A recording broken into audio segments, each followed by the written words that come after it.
शंकरं शंकराचार्यं केशवं बादरायणं सूत्रभाष्यकृतौ वन्दे भगवन्तौ पुनः पुनः। ईश्वरो गुरुरात्मेति मूर्तिभेदविभागिने व्योमवद्व्याप्तदेहाय दक्षिणामूर्तये नमः। गुरुर्ब्रह्मा गुरुर्विष्णु गुरुर्देवो महेश्वरः गुरुः साक्षात् परं ब्रह्म तस्मै श्री गुरवे नमः। वंशी विभूषितकरानवनीरदाभान् पीताम्बरातरुणबिम्बफलातरोष्ठात् पूर्णेन्दुसुन्दरमुखात् सुन्दरबिम्बनेत्रात् कृष्णात् परं किमपि तत्त्वमहं न जाने। नारायणं नमस्कृत्य नरं चैव नरोत्तमं देवीं सरस्वतीं व्यासं ततो जयमुदीरये। मूकं करोति वाचालं पङ्गुं लङ्घयते गिरिं यत्कृपातमहं वन्दे परमानन्दमाधवम्। कृष्णाय वासुदेवाय हरये परमात्मने प्रणतक्लेशनाशाय गोविन्दाय नमो नमः। श्री सच्चिदानंद भगवान की सद्गुरुदेव महाराज की श्रीमद्भागवत महापुराण की। ओम नमः पार्वती पतये हर हर महादेव। श्री कृष्ण गोविंद हरे मुरारे हे नाथ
परम ब्रह्म परमात्मा की कृपा से श्रवण करते आ रहे हैं।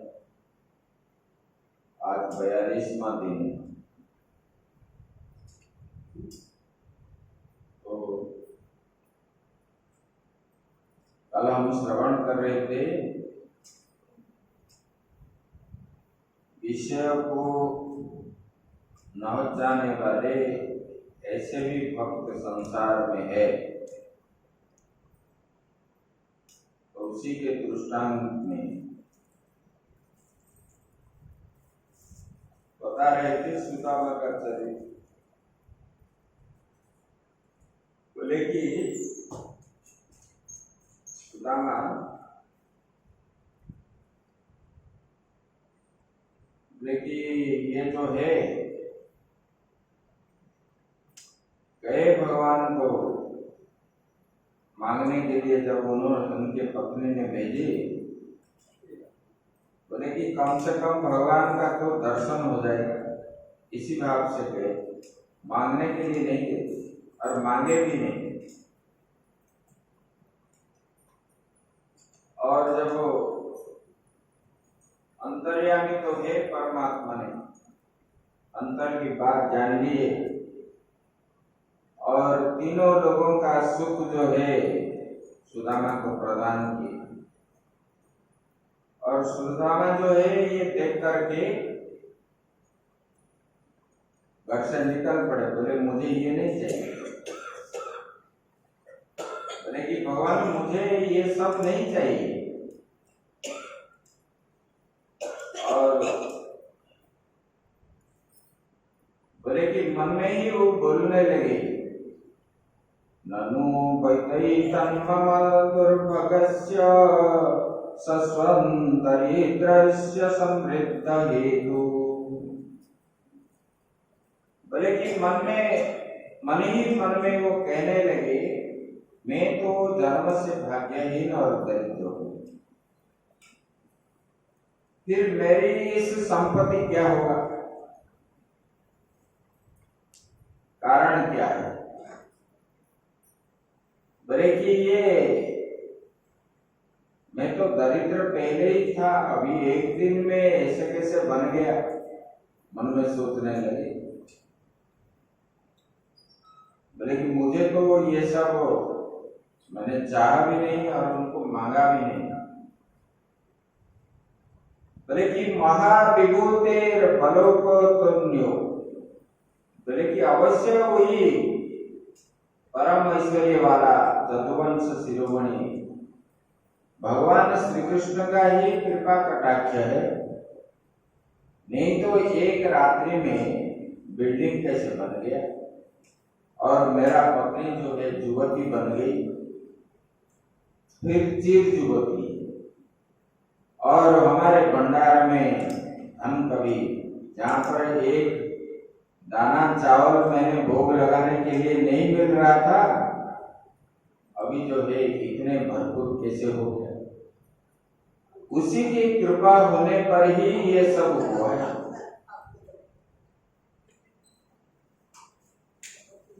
अगर उनकी कृपा नहीं होती तो ये सब हमको नहीं मिलता। बोले कि वो क्या है, ननु ब्रुवाणो दिशते समक्षम याचेष्णवे भूर्यपि भूरि भोज पर्जन्यवदत् स्वयमीक्षणमाणो दशार्ह कारणां वृषभ सखा में। बोले कि ये जो सब कुछ उनकी ही करुणा की देन है। बोले कि वो तो पुण्य काम है, वो भगवान जो है श्री कृष्ण पुण्य काम है, और वो लक्ष्मीपति होने के कारण ये जो है भोग सामग्रियां आदि सब जो है उन्होंने मुझे दिए, इसलिए वे जाचक भक्त जो है उसके मन का भाव जानकर बहुत कुछ दे देते हैं। बोले कि मैंने तो मांगा नहीं, लेकिन पत्नी की इच्छा से मैंने तो गया और वो अंतर में रहने वाले आत्मा के रूप में, और उनको ये सब बात पता है, सबके बात उनको मालूम है, इसलिए उन्होंने ये दे दिया।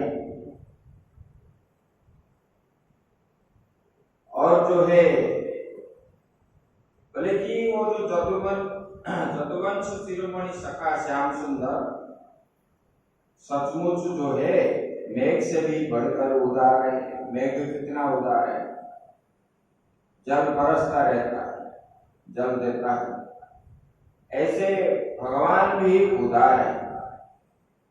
भगवान कठोर नहीं है, उदार है, लेकिन हमारा भाव जो है उनके प्रति न होने के कारण हमको ये लग रहा है कि कठोर है।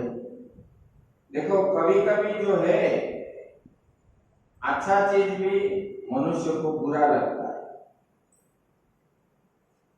जब उसमें मन नहीं है तब फूल भी उनको पत्थर जैसे लग रहा है।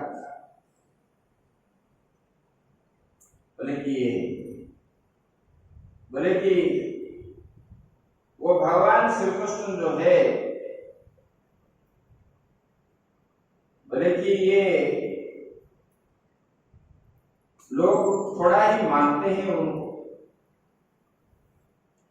और उनका प्रेमी भक्त जो है उनके लिए कुछ भी करते तो भी उसको जो है बहुत मान लेते हैं। सुदामा बताते हैं, बोले कि देखो भक्त जो होते हैं खूब कम होते हैं भगवान। मतलब मान लो घर में 100 है, 1% ही भगवान को बुलाने वाले 1% होते हैं। भले कि थोड़ी सी भी बुलाने पर वो जो है उनके प्रति कृपा करते हैं।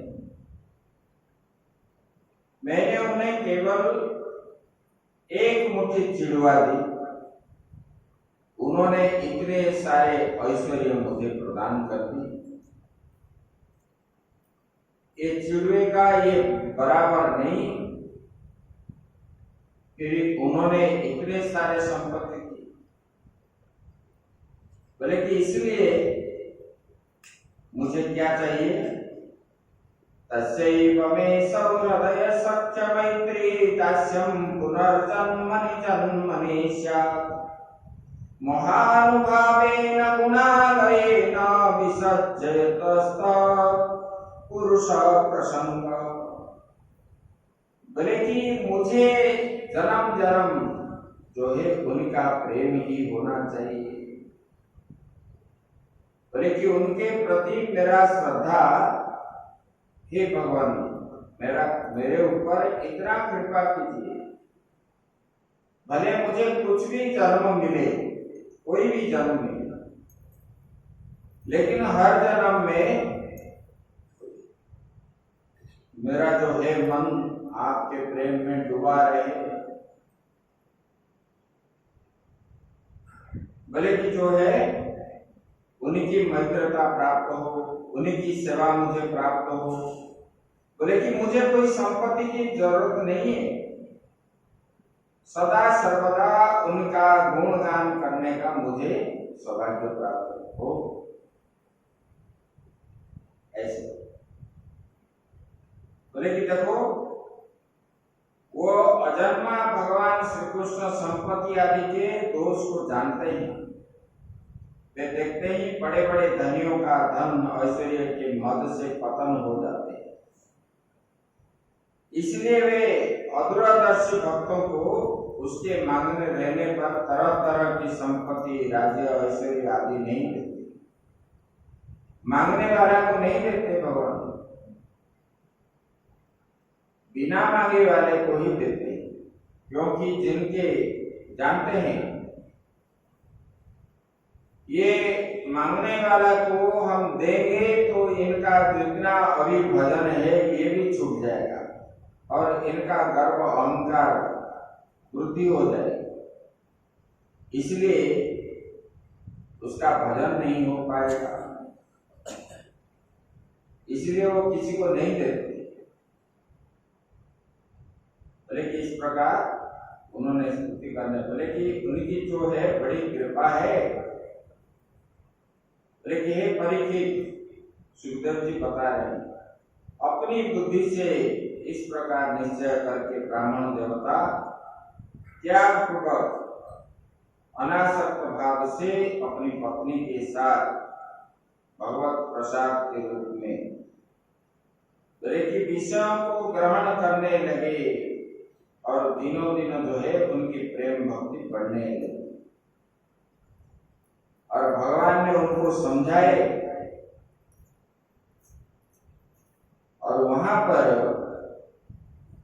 पत्नी के साथ उन्होंने बहुत दिनों तक रहे और भगवान के प्रति उनका भक्ति भाव वृद्धि होने लगी। जितना सारे संसार में होता है सब भगवान की कृपा से ही मिलता है। अगर हम उनकी कृपा ना होती तो हमको कुछ भी नहीं मिलता।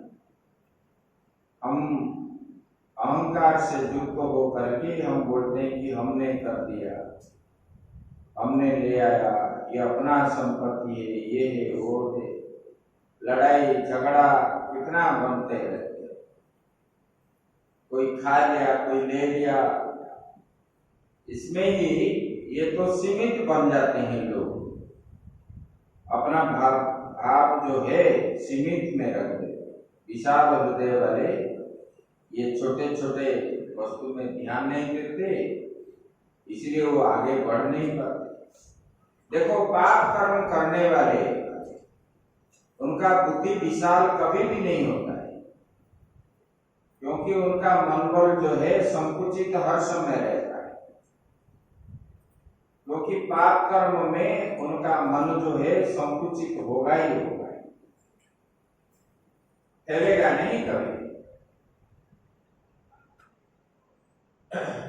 इसलिए पाप करने वाले और पाप करते हैं और पाप करते हैं। एक झूठ बोलोगे तो एक झूठ के बदले आपको और 100 झूठ बोलना पड़ता है। एक झूठ में तो एक पाप हो गया, फिर उसके पीछे जो 10, 15, 100 बोलोगे तो और 10, 15 पाप बन गए। इसलिए बोलते हैं पाप करने वाले लोग ज्यादा ही पाप करते हैं, इसलिए दुखी बनते हैं। बोलते हैं कि सब जो है भगवान के ऊपर छोड़ दो, हमारा कुछ नहीं है। लेकिन जीव छोड़ नहीं पाएगा। छोड़ पाओगे? नहीं। बोलोगे कि हम नहीं जाएंगे तो हमारे बच्चे मर जाएंगे, ऐसा है। उसके बाद एक बार क्या हुआ, सूर्य पराग हुआ था और कुरुक्षेत्र में सूर्य पराग को सब लोग सूर्य यहाँ आते हैं कुरुक्षेत्र, और परशुराम कुंड में सब लोग स्नान करते हैं। स्नान करने के बाद दान पुण्य आदि करते रहते हैं, और उनका विशेषता यही माना जाता है।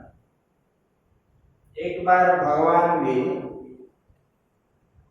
अपने परिवार के साथ बलराम, भगवान श्री कृष्ण, उग्रसेन और वसुदेव सब जो है द्वारिका में अनिरुद्ध को छोड़ करके, अक्रूर और अनिरुद्ध को छोड़ करके सब लोग आ गए। इधर से कुरुवंशी सब गए, धृतराष्ट्र, युधिष्ठिर आदि सब, भीष्म पितामह ये भी आए। उधर जो है वृंदावन से नंद बाबा, यशोदा, गोपियां सब आए। भगवान श्री कृष्ण जब से आए मथुरा से अभी तक किसी से नहीं मिले, और वहां पर जो है सब लोग स्नान करने की इच्छा से सब प्रांत से लोग आए थे, और वहां पर भगवान भी गए।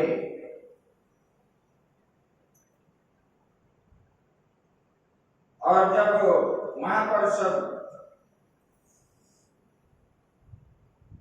रिश्तेदार सब है, कुरुवंशी और यदुवंशी, आपस में मिल गए। सब लोगों को पता हो जाता है ना जाने के बाद, बड़े लोगों का तो पता पहले हो जाता है, मीडिया की जरूरत नहीं। ऐसे भगवान श्री कृष्ण आए अपने परिवार के साथ,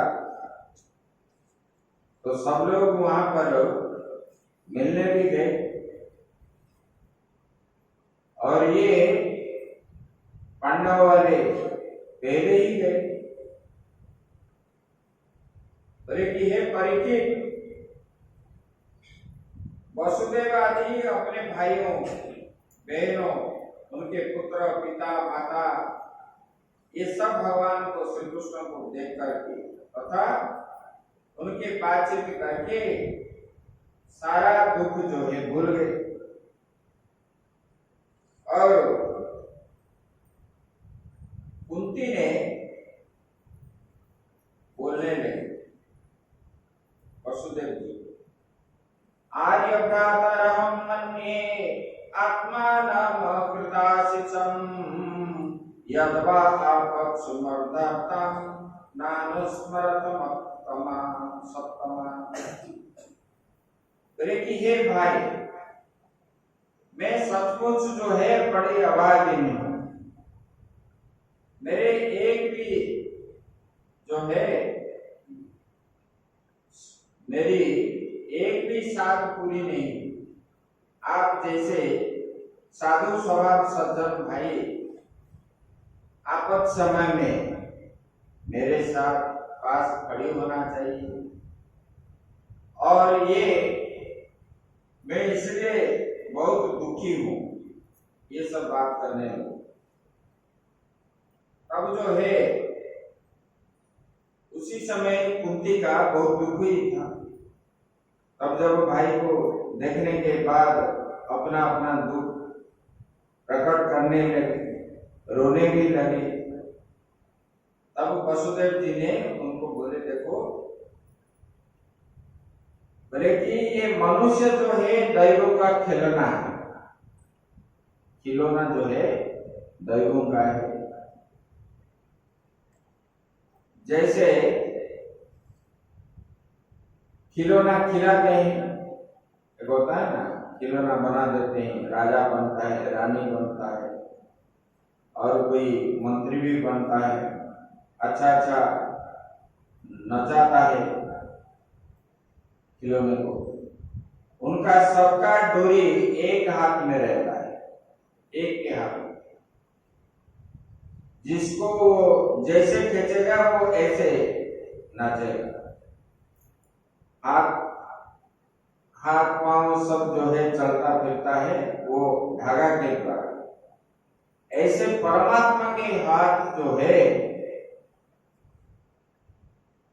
वो खिलाने वाला है, हम खेलने वाले हैं, और हमको वो खिलाता है, हम खिलौने जैसे।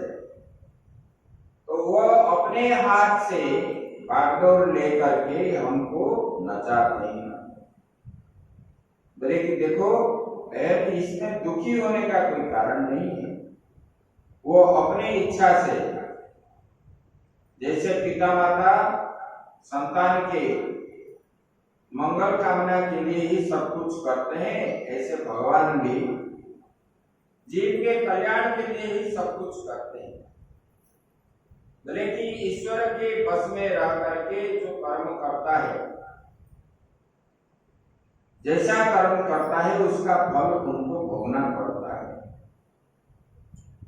इसलिए मन में दुख नहीं करना चाहिए। इसी प्रकार सब लोग अपने अपने बातचीत होने लगे। उसके बाद भगवान को जब मालूम हुआ, सब राजाओं से भगवान मिल गए। मिलने के बाद उनको मालूम हुआ कि नंद बाबा यशोदा के साथ सारे गोप गोपी भी आए। तब भगवान ने नंद बाबा को जब मालूम हुआ कि भगवान श्री कृष्ण यहाँ आए हैं, तब नंद बाबा ने सब गोपों के साथ सारी सामग्री लेकर के भगवान के टेंट में गए। वहां तो कोई दरबार नहीं बना था, जैसे कुंभ मेले में टेंट बनता है, इसी प्रकार तंदृष्ट्वा वष्टयो हृष्टा स्तन्व प्राण विभूस्थिता परि सरस्वती गाढ़म चीर दर्शन कातरा। बोले कि नंदा और गोपों को देख करके सबके सब जदुवंश जो है आनंद से भर गए। ये लोग जब आए और सब लोग उठ करके खड़े हो गए, क्योंकि सबको मालूम था इन लोगों ने भगवान के लिए बचपन में क्या क्या किए। और सब लोग खड़े हो गए और सबके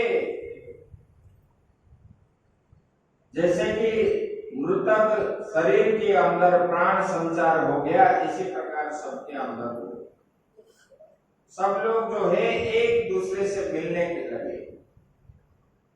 गोपियों ने भगवान को देख करके, गोपों ने जैसे कि पहले वो मरे हुए थे, जैसे भगवान को दर्शन किए, इनके शरीर में जैसे प्राण की संचार हो गया, इसी भाव को उनको प्रकट। और वसुदेव जी ने अत्यंत प्रेम और आनंद होकर के नंद जी को बोलने लगे, बोले कि देखो मुझे तो कंस सता रहा था, मैंने बंदीशाला में रहा और मैंने आपको कुछ देखभाल भी कर नहीं पाया, अपने बच्चों को आपके पास छोड़ के आ गया और आप भी दोनों जो है यशोदा और नंद बाबा, आप लोगों ने ही मेरे वंश की रक्षा करने लगे और अपना ही पुत्र समझ करके इतने दिन किए। मेरा कर्तव्य है आपका देखभाल करना। उसके बाद हमने ये राज कार्य में ऐसे से होकर के सब भूल गए और भगवान की कृपा है जो आप लोग यहाँ आकर के हमको मिले, इसलिए आप लोग हमारे पास रहो और सेवा का अवसर हमको प्रदान करो, हम आपकी सेवा करेंगे कुछ दिन यहाँ इकट्ठा रह करके। ऐसे ऐसे आपस में बात करने लगे। उसके बाद गोपियों ने भगवान को एकांत में मिले। बोले कि देखो गोपियों के परम प्रियतम भगवान श्री कृष्ण जो है थे, उनके दर्शन के समय उन लोगों का पलक जो है कभी गिरता नहीं, ऐसे खुले ही रहेंगे, स्तंभीभूत होकर के रहेंगे। और गोपियों ने आज बहुत दिनों के बाद भगवान का जो दर्शन किए, उनका जो है अपलक नेत्र में, मतलब उनका पलक जो है फड़क नहीं रहा, नीचे ऊपर नहीं हो रहा, ऐसे ही देखते स्तंभीभूत होकर के रहेंगे। और उनके मन में कितनी लालसाएं थी भगवान के दर्शन की, उनका अनुमान कोई नहीं लगा सकता। और नेत्रों से अपने प्रियतम श्री कृष्ण को हृदय में लगाए मन ही मन, और उनको आलिंगन किया। और ये आलिंगन करते समय मन ही मन ये ऐसे तल्लीन हो गए, बोले कि क्या कहूं मैं। सुखदेव जी बता रहे हैं, बोले कि ये गोपियां अपना सब कुछ भूल गए उस समय। बोले कि ये जो है गोपियों के लिए बड़ा दुर्लभ है। भगवान श्री कृष्ण ने देखा गोपियों ने मुझे तादात्म्य होकर के, तादात्म्य मतलब उनके अंदर मुझे मिला करके एक ही एकाकार हो करके, और वे जो है एकांत में चिंतन मेरा कर रहे हैं, इसलिए भगवान ने उनके पास गए और उनको जो है हृदय से लगाए और उनके पास हंसते हंसते बोलने लगे। बोले कि भगवान बोलने लगे, देखो गोपियों, मैंने जिस काम के लिए अवतार लिया हूं, उसकी वजह से ये राज कार्य करते करते मैंने आप लोगों को जो वचन दिया था मैं आऊंगा, मैं नहीं आ पाया। और तुम्हारे जैसे प्रेयसियों को छोड़ करके हम शत्रुओं का विनाश करने में उलझ गए, और जब से आया हूं तब से मैं जो है वध करता रहता हूं, कभी शांति में नहीं हूं। बहुत दिन ऐसे बीत गए, और कभी तुम लोग हमारा स्मरण भी करती हो क्या नहीं है? मैंने तो इस काम में आप लोगों को भूल गया, लेकिन आप लोग कभी स्मरण करते हो कि नहीं हो? अरे कि हे प्यारी गोपियों, तुम आप लोगों के मन में ये शंका भी होगी,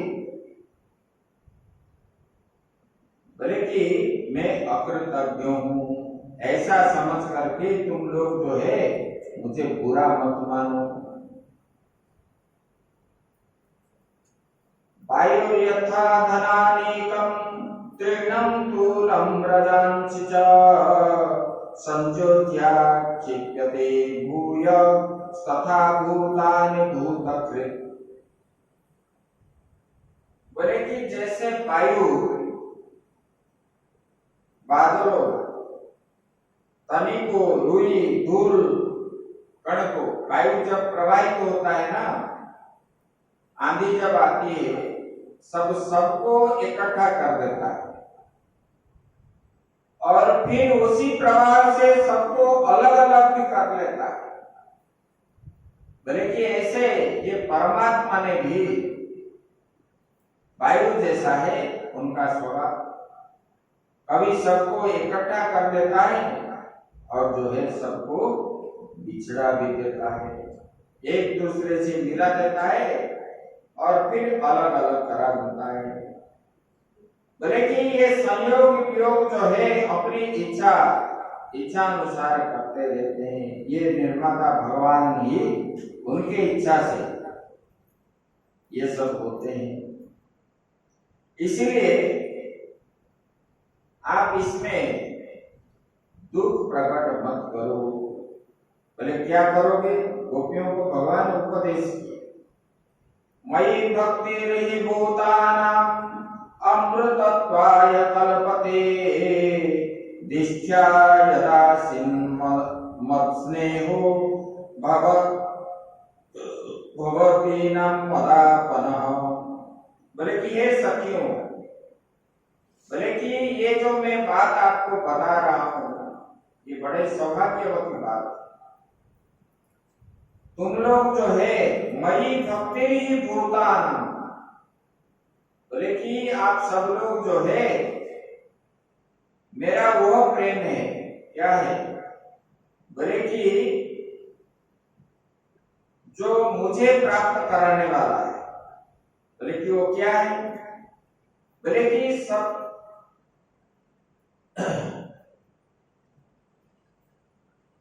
भूतानाम अमृतत्वाय, बोले कि जितने सारे जीव है सबको मैं ही समझ करके सबको आप जो है प्रेम करो। संसार में जितने प्राणी, स्थावर जंगम आदि, ये सबके अंदर में विराजमान हूं और मैं ही हूं, ऐसा समझ करके सब प्राणियों के प्रति आप सद्भाव करो, सबको अपनाओ, सबको प्रेम करो। बोले कि ये प्राणियों को अमृतत्व प्रदान करने में समर्थ है। बोले कि जैसे ऐसे करोगे तो आप जो है मुझे प्राप्त होगे।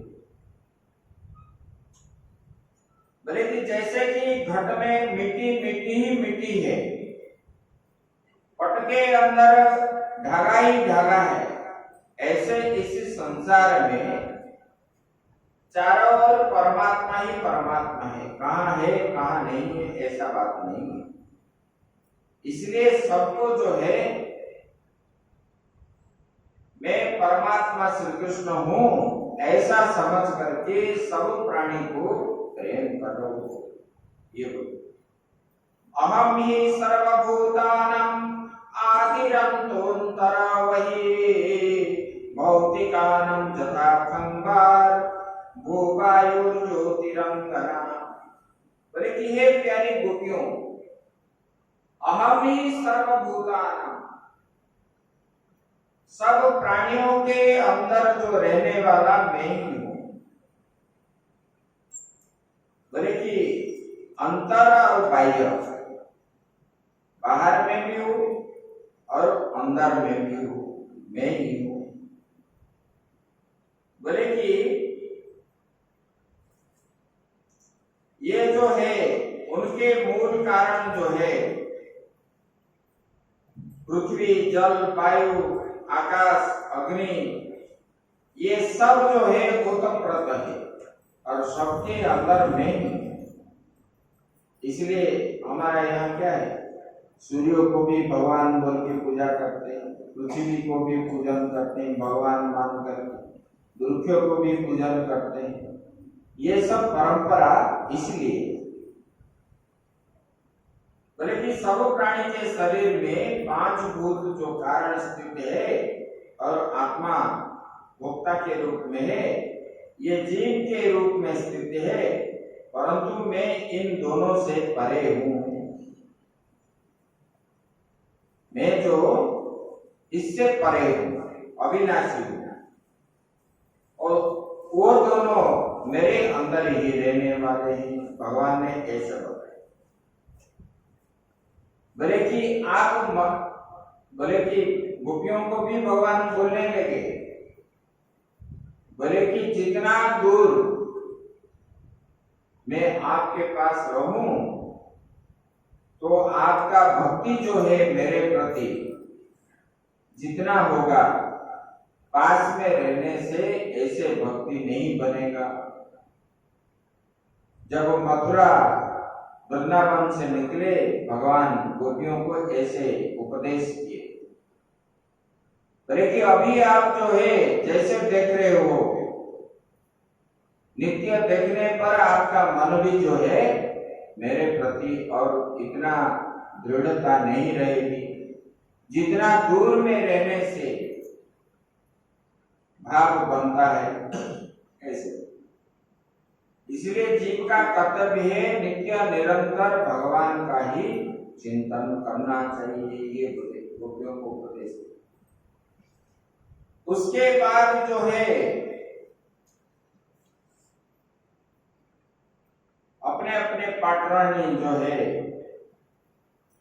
पांडव और कुरुवंश के और भगवान के रुक्मिणी द्रौपदी परस्पर जो है बात करने लगे, बाकी सारे भी जो है, और कुंती देवकी सब जो है भगवान ने कैसे रुक्मिणी को विवाह किए, ये सब बात होने लगी। द्रौपदी ने बोलने लगे कि कैसे लाख बिंद करके ये सब हमको लाए, इस प्रकार बहुत सारे चीज हो गया। फिर जो है जिस दिन ये ग्रहण का स्नान था, उसी दिन सब लोग गए और वहां पर स्नान किए। स्नान करके वहां दान पुण्य आदि करने लगे और करके वहां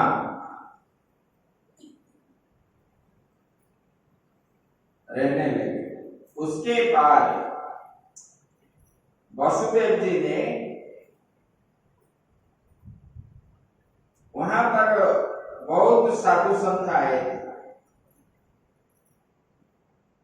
बोले कि व्यास जी आए थे, देवर्षि नारद, च्यवन, देवल, आसित, विश्वामित्र, शतानंद, भरद्वाज, गौतम, ये सब जो है जितने सारे विदुष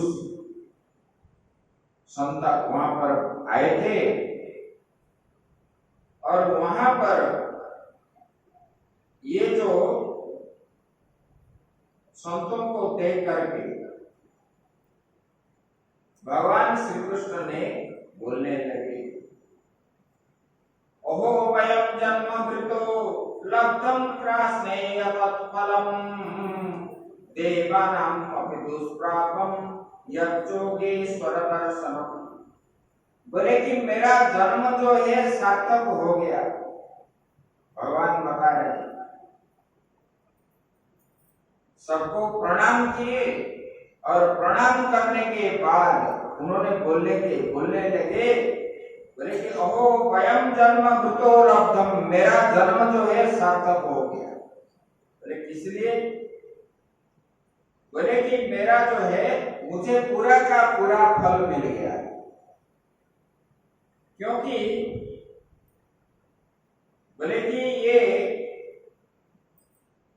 देवानाम अपि दुष्प्रभम जोगेश्वर दर्शनम, बोले कि ये जोगियों के ईश्वर है, भगवान के स्वरूप है। जोगेश्वर कौन है? भगवान है।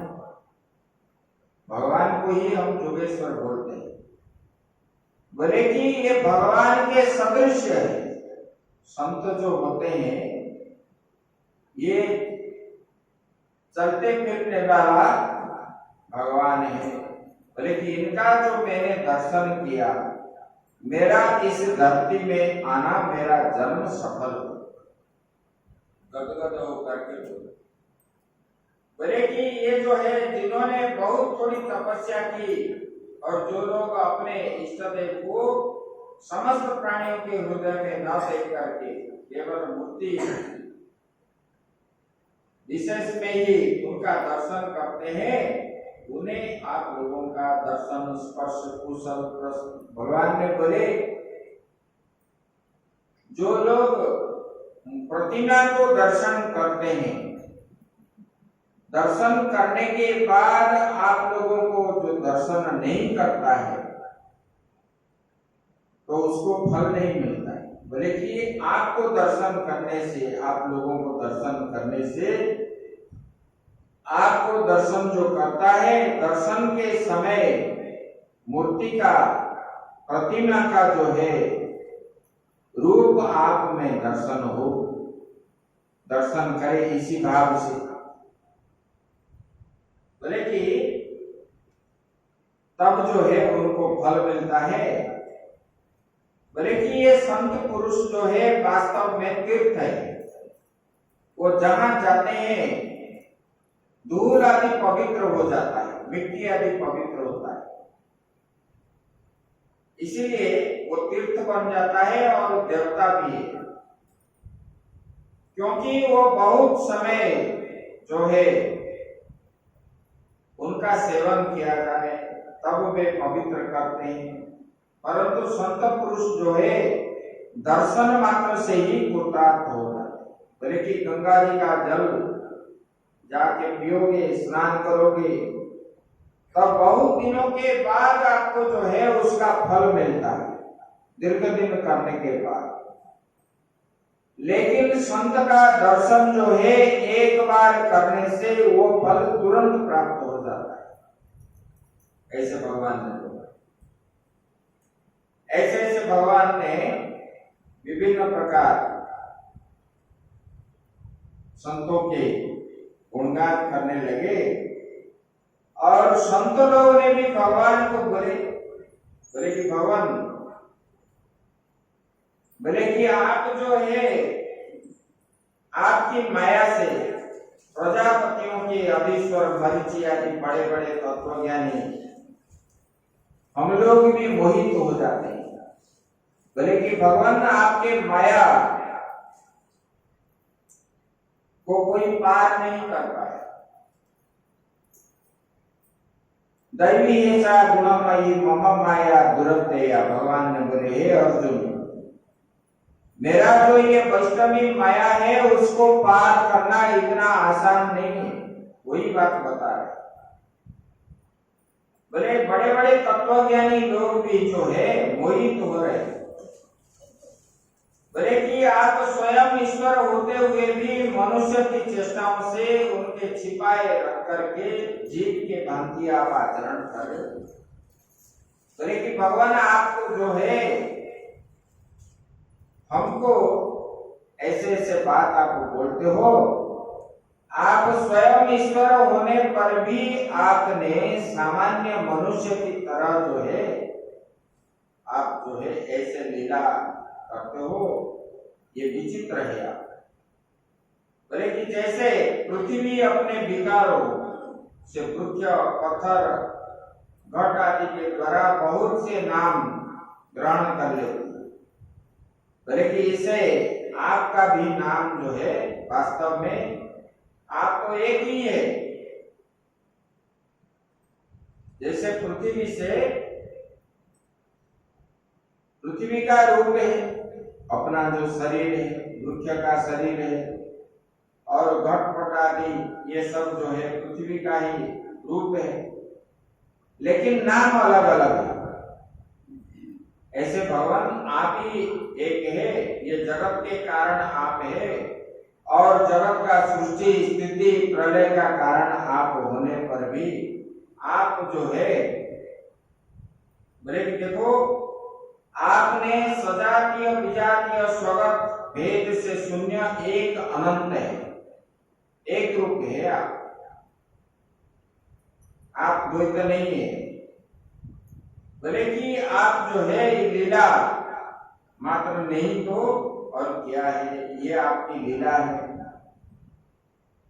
आप स्वयं परमात्मा होने पर भी आप मनुष्य के भांति ऐसे भक्तों का परिमा आप करते हो, ये आपका उदारता है भगवान।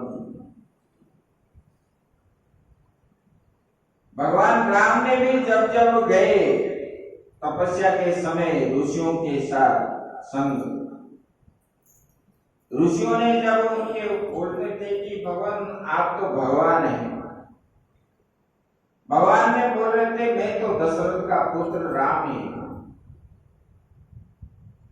वाल्मीकि जी को बोलने लगे, बोले कि भगवान आप बताइए मैं कहाँ निवास करूं। चित्रकूट।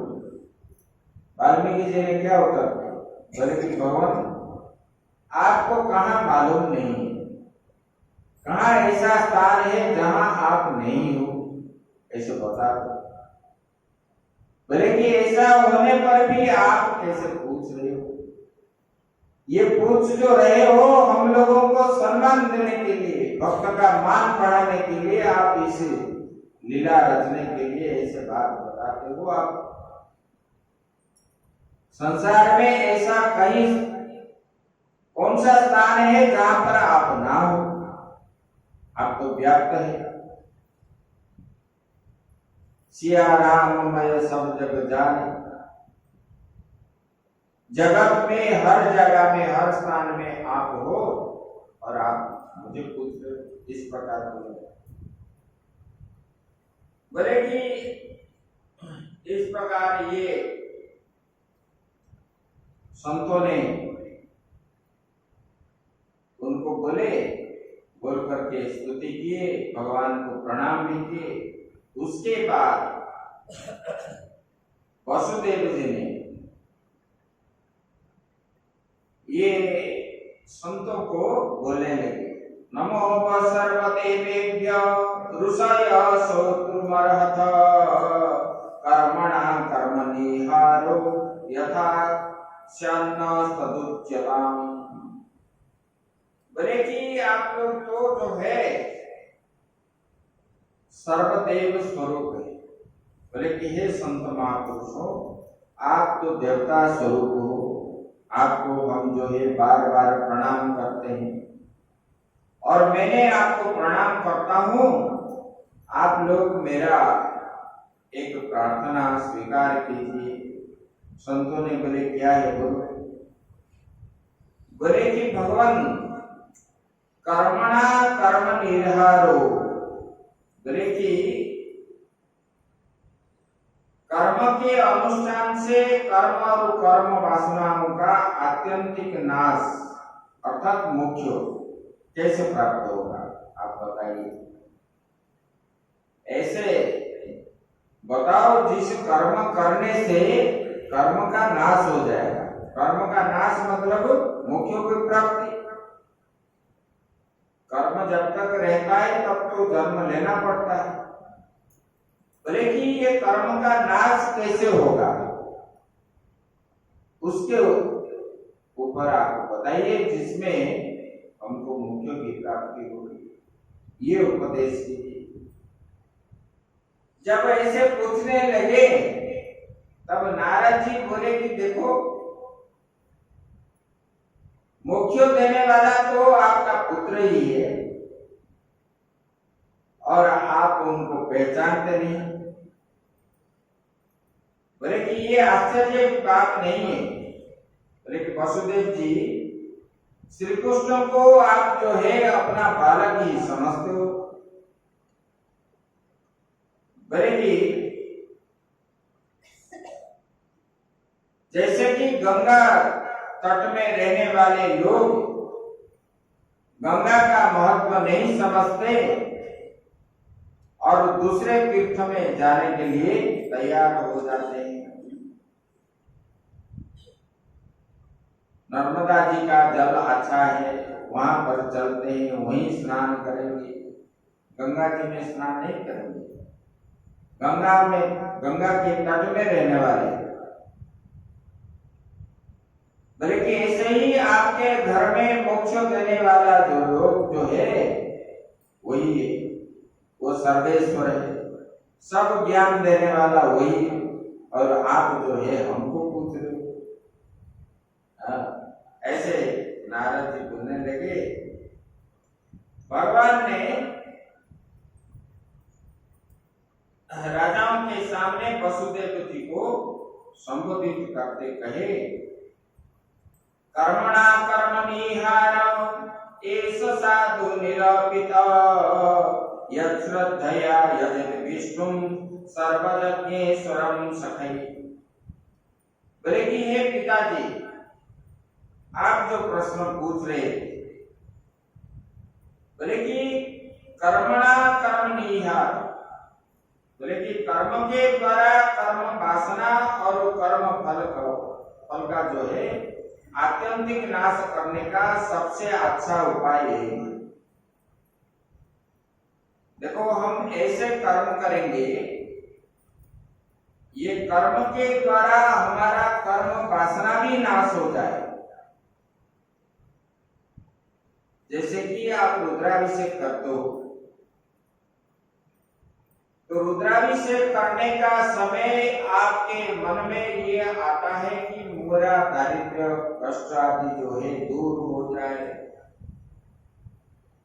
ऐसे मन में वही वासना बन गया। बोले कि ऐसा कर्म करो, कर्म तो करना है, लेकिन कर्म का वासना अपने अंदर नहीं रहना चाहिए। फल की इच्छा मत करो।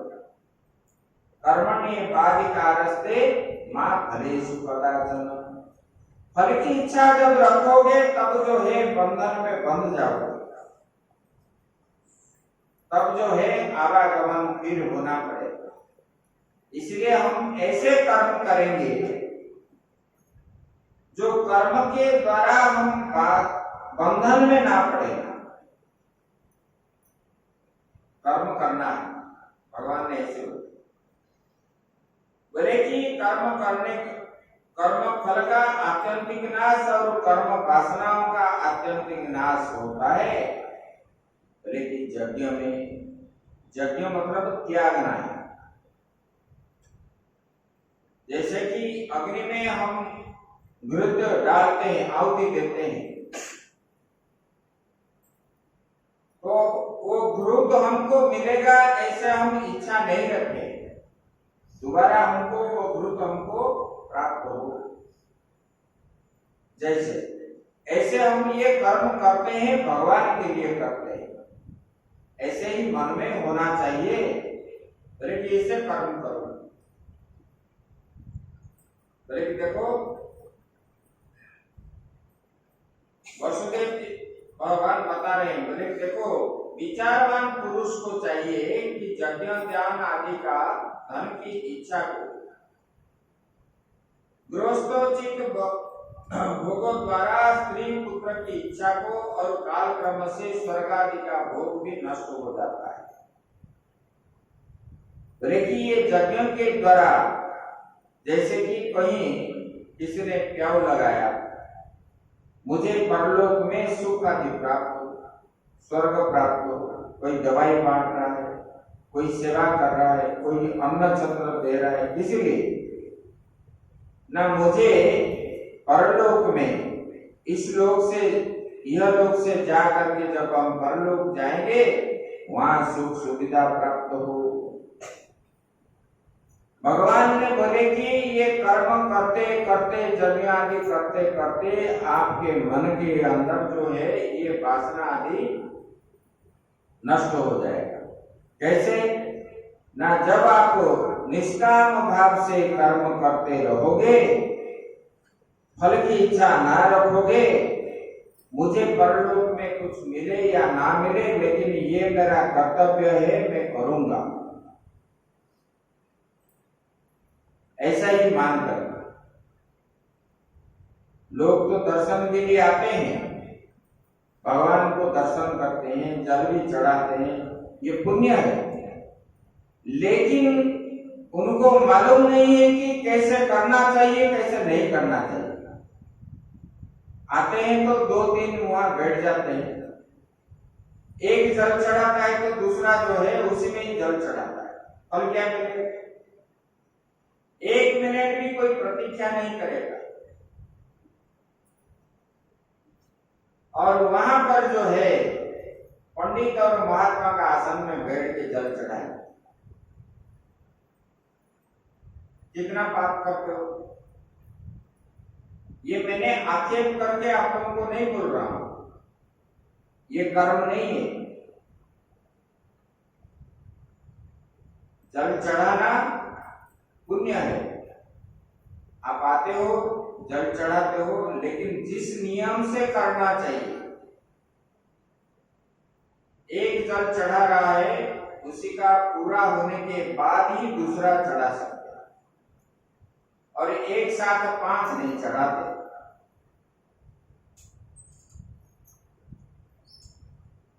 ऐसे बताते हैं।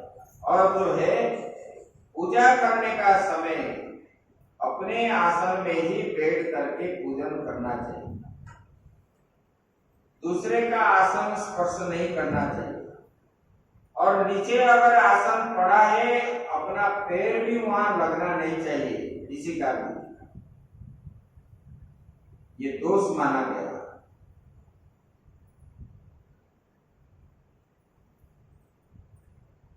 मतलब जिसका आसन है उसको कुछ नहीं होगा, लेकिन उनके जो तपस्या है, आप पैर लगाने पर बैठने पर वो जो दोष है आपको लगे,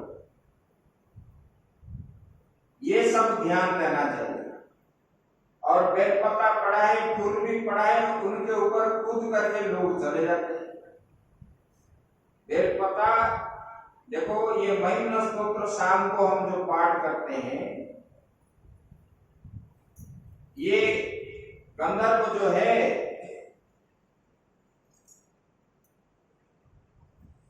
वो गंधर्व जी रात्रि के समय फूल तोड़ने आए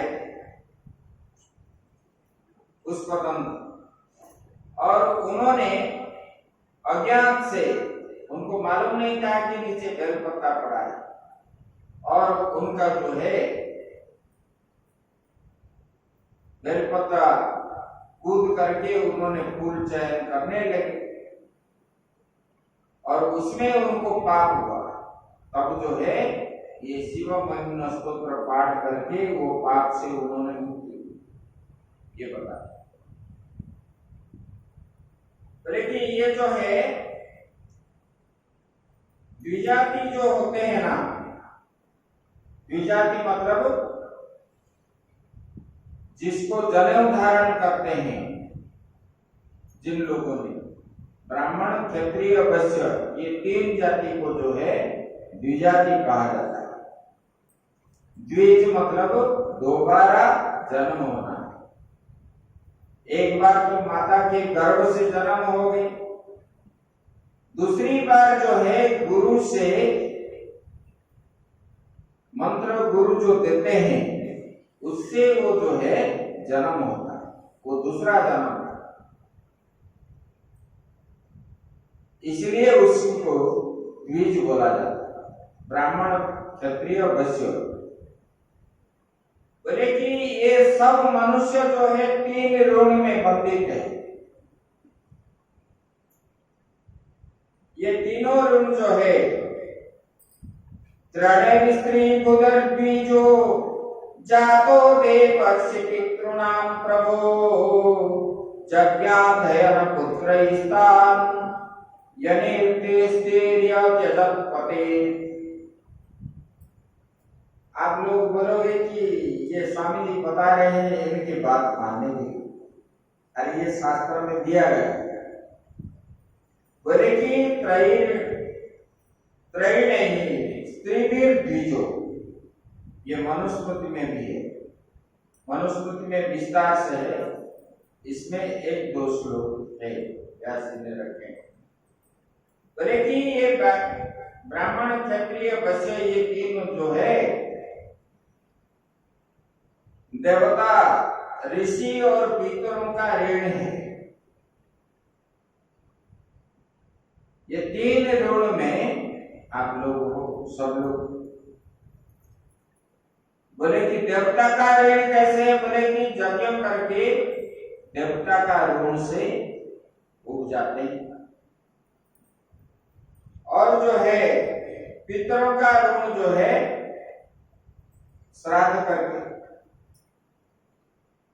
उससे मुक्ति मिलता है, और ऋषि ऋण जो है मतलब ज्ञान प्राप्त करके, ज्ञान प्राप्त अध्ययन मतलब वेद का अध्ययन करके, गुरु मंत्र का जाप करके, ये ज्ञान के द्वारा। और जब तक ये नहीं करोगे तब तक जो है ये ऋण से आप मुक्ति नहीं हो, ये बताया। तब भगवान ने बोले, हे पिताजी, अब तक ऋषि और पितरों का ऋण तो मुक्त हो चुके हैं लोग, अब यज्ञ के द्वारा देवताओं का ऋण चुका दीजिए आप अभी जो है यज्ञ करके देवताओं का ऋण चुका दीजिए। देखो, भगवान को भी, भगवान के पिता होने पर भी उनको भी करने के लिए भगवान ने उपदेश दिया।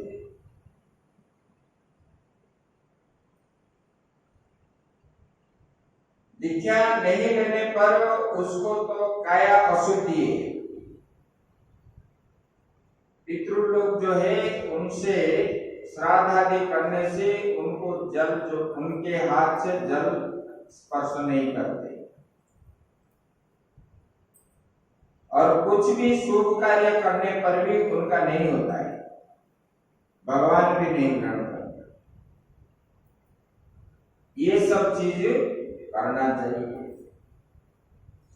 और ऋषि ऋण जो है संध्या वंदन आदि करना चाहिए, जाप करना चाहिए। जाप नहीं करने से उसी में भी दोष लगता है। दीक्षा लेकर के भी जो जाप आदि नहीं करता उसी में गुरु शिष्य दोष लगता है, और गुरु को भी भोगना पड़ता है वो दोष भी। ऐसे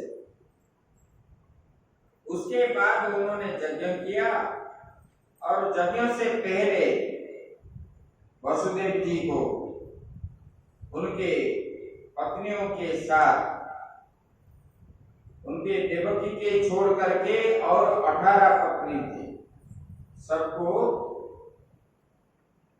परशुराम कुंड में, कुंड के पास पहले दही स्नान किए, दूध के द्वारा स्नान करवाए, फिर जो है शहद के द्वारा पंचामृत स्नान बाद में, ऐसे उनको स्नान करा के ऋषि लोग जो है मंत्र पाठ किए, लोगों को स्नान करवाए।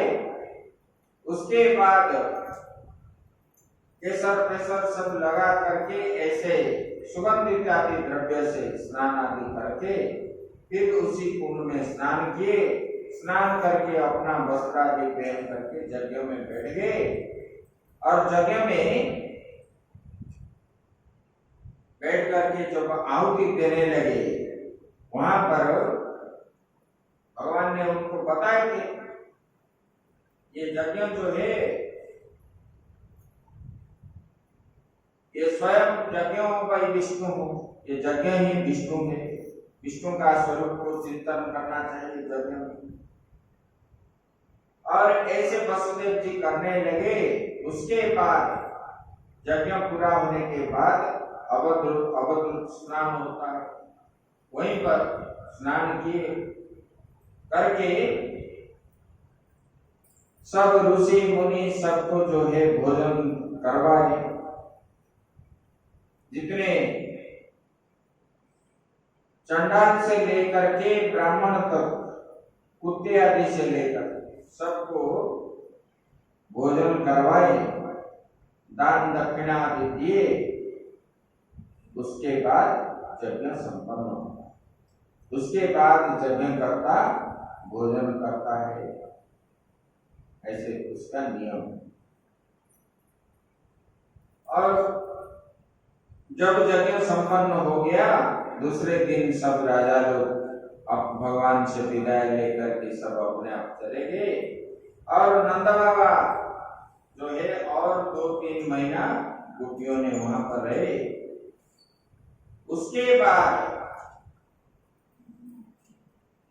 भगवान को जो है, भगवान ने वसुदेव जी को ब्रह्म ज्ञान प्रदान किया। वसुदेव जी बोलने लगे ना, आप ही स्वयं परम ब्रह्म परमात्मा हो, क्योंकि मैं तो आप जब जन्मोगे तब से मैं जान गया था, हमको भी कुछ उपदेश करो। तब जो है उन्होंने, भगवान ने उनको उपदेश किए, बोले कि ये संसार में बोले कि सत्व रज तम आदि जो है, ये इंद्रियां आदि सब, ये सब परमात्मा से ही उत्पन्न हुआ है। जैसे जैसे सृष्टि कर्म आपको पहले बताया था, उसी क्रम बताए। बोले कि ये सब सृष्टि भी उनका है, स्थिति भी उनका है, प्रलय भी उनका है, और प्रलय के बाद जो शेष बचता है वही परमात्मा है, इससे अतिरिक्त और कुछ नहीं है। ये ज्ञान जिसको हो गया, तब ये संसार के प्रति और कुछ नहीं है। उसके बाद देवकी जी ने बोले कि आप दोनों सर्वसमर्थ है, मैंने सुना हूं जे आप जो है आपके गुरु के दक्षिणा के रूप में उनके पुत्र बहुत दिनों से मरा हुआ था, तो उनको लेकर के दे दिए, और मेरे भी जो 6 पुत्र मरे हुए हैं उनको भी आप मुझे दो। तब भगवान ने चले गए और जा करके पाताल लोक पहुंच गए। बलि के पास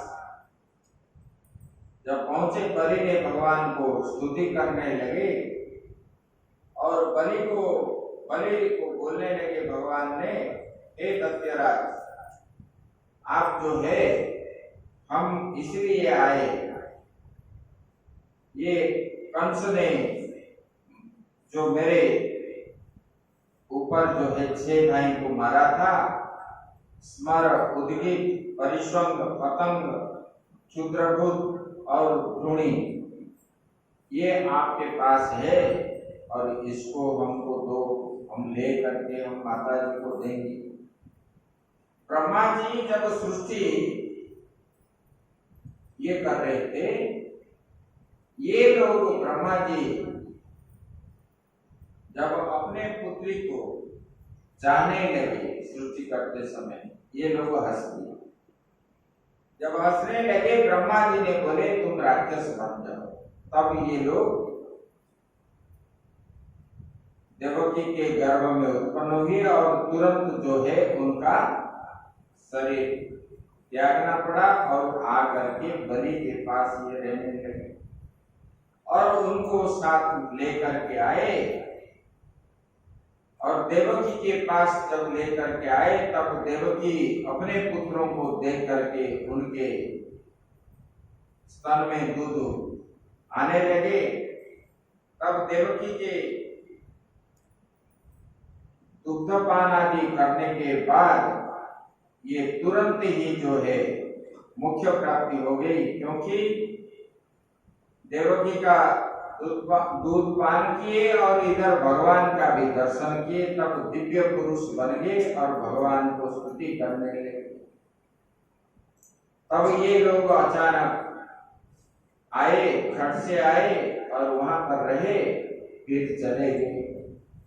और ये सब देख करके देवकी के मन में हुआ बोले कि ये जो है ये भगवान ही है, श्री कृष्ण जो है भगवान है, नहीं तो ये कार्य कैसे संभव होता।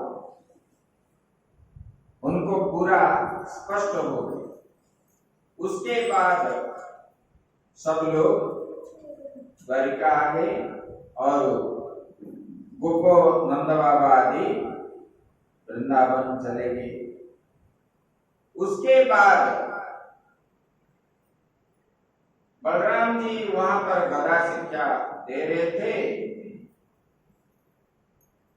अर्जुन जो है वनवास अर्जुन को अकेले हो गया था, क्योंकि इन लोगों का एक शर्त था।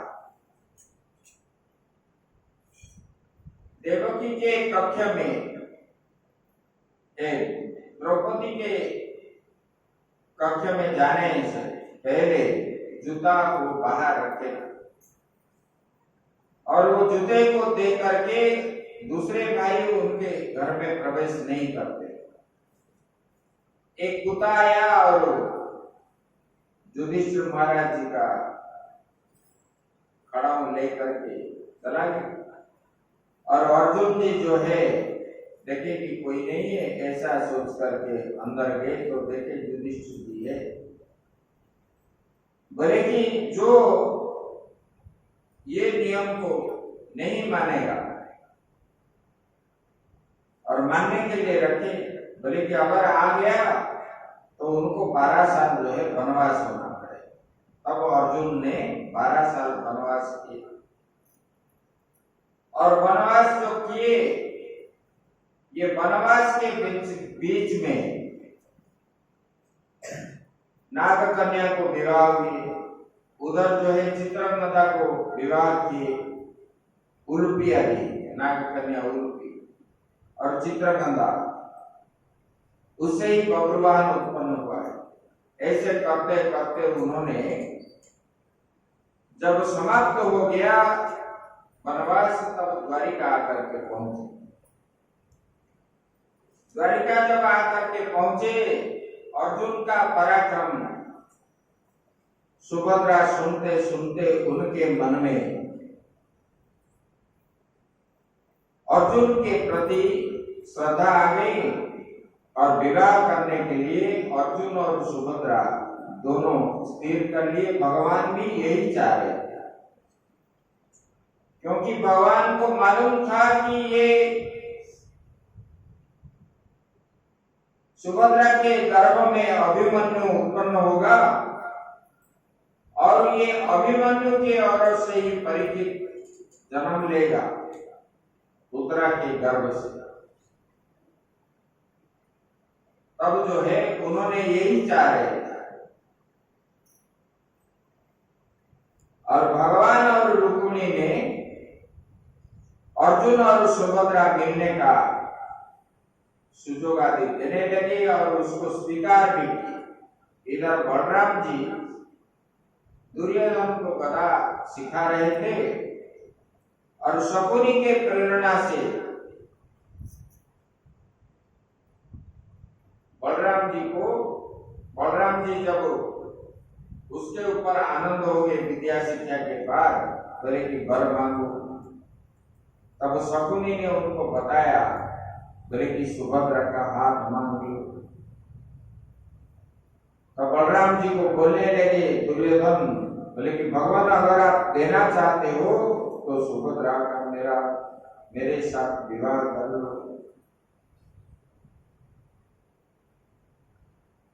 ये दुर्योधन ने जो भानुमति के साथ उनका भी विवाह हुआ था ना, ये भानुमति नहीं चाह रही इनसे साथ मेरा विवाह हो। और कर्ण और दुर्योधन दोनों जबरदस्त गए थे वहां वो स्वयंवर में, और कर्ण ने ही वो भानुमति को जबरदस्त उधर से उठा करके ले आए, दुर्योधन दोनों मिलकर। और दुर्योधन ने उनको जबरदस्ती शादी किया, लेकिन दुर्योधन के प्रति उनका श्रद्धा भी नहीं थी, विवाह करने का भी इच्छा नहीं थी। जब आ गई तो तब जो है शादी करना बाध्य होगा। ऐसे सुभद्रा का इच्छा नहीं। और भगवान बलराम जी जब आए और द्वारिका, तब भगवान मिले और भगवान को ये बात बताने लगे, मैंने तो सुभद्रा के लिए अच्छा वर ढूंढ करके आया है। तो भगवान ने बोले आप सुभद्रा को पूछे। बोले क्या है, उनको क्या पूछना है, वो मेरी प्यारी बहना है, मैं जो बोलूंगा वो तो मान जाएगी। तो वसुदेव जी को बोलने लगे। तब इनका प्रस्ताव ऐसे रहा। उसके बाद भगवान ने देवी मंदिर जो है सुभद्रा को भेज दिए, और इधर भगवान अर्जुन को बोलने लगे कि आप भी जाओ। और वहां गए तो सुभद्रा को अर्जुन लेकर के गया, ऐसा बोल करके सब लोग आकर के बताए बलराम जी को। लेकिन भगवान ने बताए थे जो उसी रथ को सुभद्रा सारथी, ऐसे आप ही चलाओगे। तब भगवान ने ऐसे बात बता दिया तो बलराम जी को बोलने लगे, बोले कि अर्जुन सुभद्रा को हरण नहीं किया, सुभद्रा ने अर्जुन का हरण किया, क्योंकि उन्होंने सारथी बन करके रथ ले ऐसे। तब उन दोनों का बुला करके फिर विवाह आदि कर दिए। उसके बाद भगवान को जो हमारे वेद है, ये वेद ने स्तुति करने लगे, वेद स्तुति। बोले कि ये वेदों ने स्तुति करने लगे। बोले कि जय जय जय हजामजित दोष गृहीत गुणां त्वमसि यदात्मना समवरुत समस्तभग। बोले कि ये भगवान जय जय जय का, बोले कि भगवान आपका जय हो, आपका जय हो। बोले कि झूठे गुण धारण करके चराचर जीव को आच्छादित करने वाले इस माया को नष्ट कर दीजिए भगवान। वेद में बता रहे हैं, बोले कि भगवान आप जो है, आपका जो ये माया झूठा दिखा करके लोगों को मोहित करता है, जीव उसी में मोहित हो जाते हैं। भगवान ये जो है आपका माया जो है भगवान आप नष्ट कर दीजिए। आपके बिना बेचारे जीव जो है ये माया को मार नहीं सकेंगे, आप ही मार सकोगे। इसलिए भगवान आप ही ये माया को काट दो। वेद इस बात का गान करते रहे। बोले कि ये जो है वेद भी स्तुति करते हैं। बोले कि ब्रह्मा, अग्नि, सूर्य, इंद्र आदि देवता भी ये संपूर्ण जगत को जो प्रतीत होने पर भी ये लोग जो है आपसे पृथक नहीं है।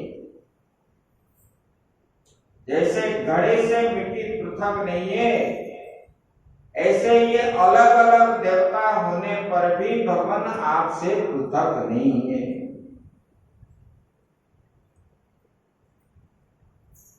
ऐसे बताने लगा। ऐसे देवता वेद ने विभिन्न प्रकार की स्तुति करने लगे और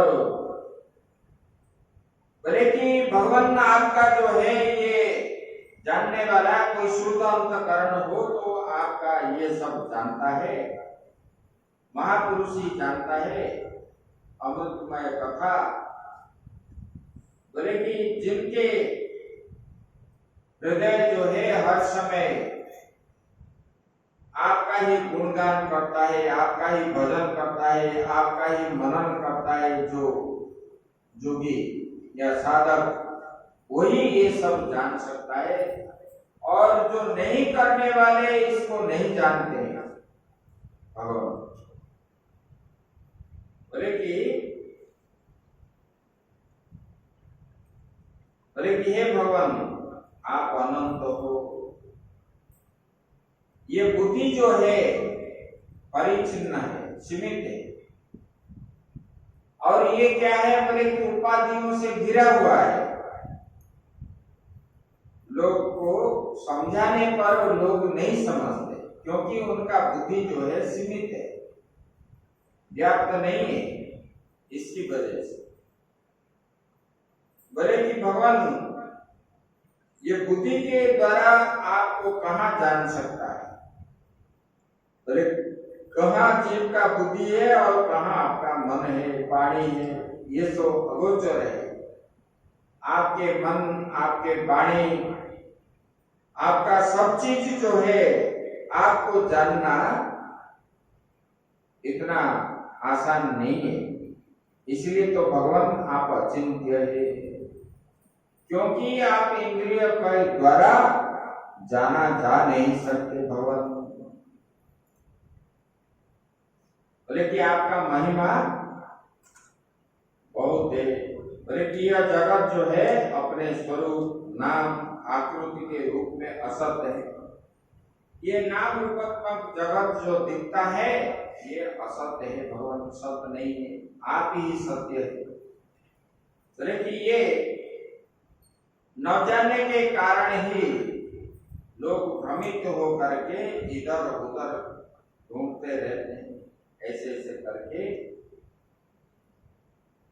वेद ने भगवान का स्तुति की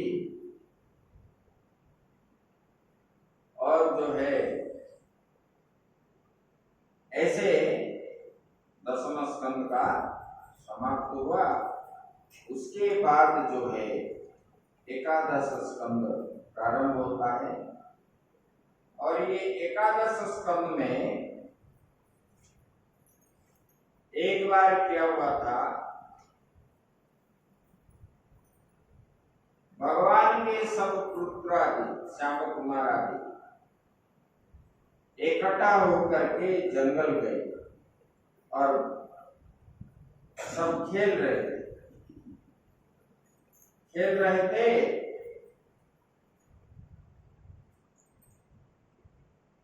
और वहां पर क्योंकि ये भी जो आया है, राजा परीक्षित ने पूछने लगे कि हे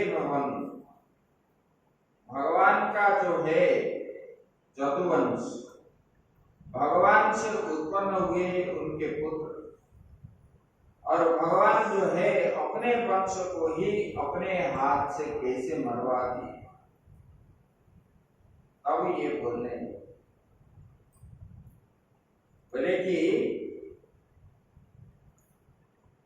पिंडारक तीर्थ में निवास कर रहे थे ऋषि लोग, विश्वामित्र, आसित, कण्व, दुर्वासा, भृगु, अंगिरा, कश्यप, वामदेव आदि ये ऋषि, और उधर से वो जो है जा रहे थे, जंगल में होकर के पैदल जा रहे थे।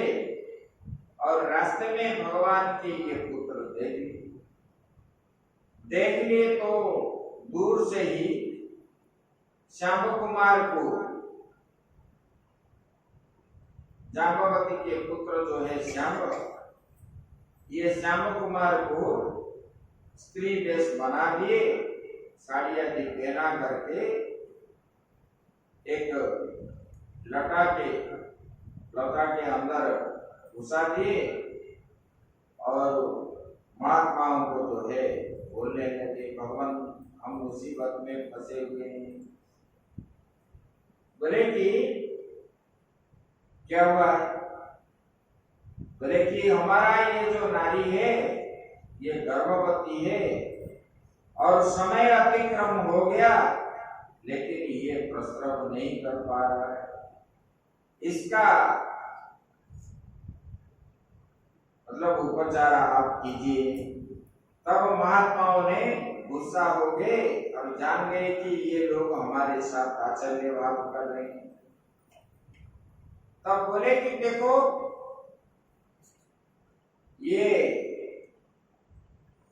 जो नारी है ये अभी प्रसव करेगी, लेकिन क्या प्रसव करेगी? बोले कि एक लोहे का मुसल, और जिस मुसल के द्वारा सारे जदुवंश जो है ध्वंस हो जाओगे। तब जो है भगवान के पुत्रों को याद आ गया, हम लोगों ने कितना कुकर्म किए। तब ये श्राप सुन करके किसी को बताए नहीं और बोले कि भगवान श्री कृष्ण और बलराम जी अगर जानेंगे तो उनके भय से उनको और बताए नहीं, उग्रसेन के पास वो मुसल लेकर के गए और वो मुसल जो है राजा उग्रसेन ने घिसने के लिए समुद्र किनारे भेज दिए। तब वो मुसल जो है घिसते घिसते और थोड़े दिन लगा और वहां पर जो है लोहे के निकला हुआ जो छोटे छोटे लोहे का गुण है उससे एरकार बन हो गया और अंत में जो बचा हुआ लोहा थोड़ा सा ही रह गया और घिस नहीं पाया, उन्होंने समुद्र के अंदर फेंक दिया और वही टुकड़े को एक मछली ने निगल लिया और जरासंध जो है वो मछली को पकड़ा और उनको जब काटा उनके पेट से वो निकला। जब निकला उन्होंने देखा कि इससे बढ़िया तीर बनेगा, तब उन्होंने उसी को तीर बना करके रखा और ये लोहे का मुसल जो है घिसे उससे जो निकला छोटा होते होते गया, उससे एरकार बन गया और वो वृक्षों जो बड़े बड़े हो गए, उसी वृक्षों से ही पूरे जदुवंश ध्वंस हो गए। ऐसे ये हो गया। तब जो है उग्रसेन आदि सब डरने लगे और ये द्वारिका का जदुवंश का भगवान ने जिस कारण के लिए अवतार लिए थे वो सब कार्य पूरा हो गया और भगवान की इच्छा अब स्वधाम पधारने का। आगे ब्रह्मा जी आएंगे, स्तुति करेंगे, भगवान आपका गोलोक धाम खाली पड़ा है और आपका कार्य संपन्न हो गया, अभी भगवान आपकी इच्छा है, ऐसे बोले। और इधर जो है वेद आदि स्तुति करने लगे भगवान के गुणगान, क्योंकि जितना कार्य था सब कार्य संपन्न हो गया, एक ही कार्य बाकी। ये जदुवंश को ध्वंस करके ही जाएंगे, क्योंकि ये भगवान से उत्पन्न हुए हैं और भगवान ये कार्य अगर करके नहीं जाएंगे, छोड़ के जाएंगे, तो ये नारायणी सेना जो है ये किसी को नहीं मानेगा और ये किसके हाथ मरेंगे भी नहीं।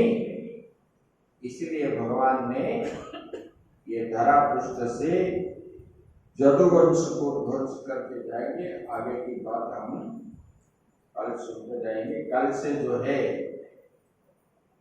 एकादश स्कंद चलेगा और इसमें ज्ञान है, साधना कैसे करनी चाहिए, उपासना कैसे है, क्या है इसमें।